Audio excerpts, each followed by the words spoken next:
illegal, contrary to international law and in breach of UN conventions. As judges from the International Court of Justice arrived on Friday, they carried with them a damning verdict. In it, Israel was judged to have repeatedly contravened numerous international treaty obligations and human rights laws. These policies and practices are designed to maintain in place indefinitely, to remain in place indefinitely and to create irreversible effects on the ground. Consequently, the Court considered that these policies and practices amount to annexation of large parts of the occupied Palestinian territory. The verdict was part of an advisory opinion provided by the ICJ at the request of the UN General Assembly. The court said in order to comply with international law, Israel needed to dismantle settlements in the occupied territories, allow Palestinians to return there, and compensate those who couldn't. Israel had argued that its occupation of the West Bank and East Jerusalem was temporary and needed to guarantee its safety. The judges rejected those arguments.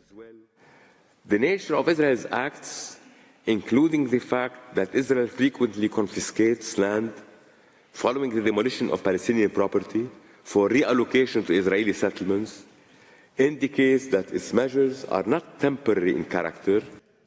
Speaking after the hearing, Palestinian Foreign Minister Riyad al-Maliki said the judgment meant other countries now needed to review their relationships with Israel to make sure they were not also in breach of international law. States and the UN are now under obligation not to recognize the legality of Israel's presence in the occupied Palestinian territory and to do nothing to assist Israel in maintaining this illegal situation. Responding to the ICJ on social media, Israeli Prime Minister Benjamin Netanyahu said, "The Jewish people are not occupiers in their own land, including in our eternal capital Jerusalem, nor in Judea and Samaria, our historical homeland. No absurd opinion in The Hague can deny this historical truth or the legal right of Israelis to live in their own communities in our ancestral home." Israel may not be able to contend with the conclusions drawn by the ICJ, but whether it complies with them remains to be seen. Previous ICJ judgments have been ignored by Israel, and any efforts to enforce the court's statements are usually vetoed by the United States at the UN Security Council. The ICJ may have demolished Israel's legal arguments for being in the occupied Palestinian territories.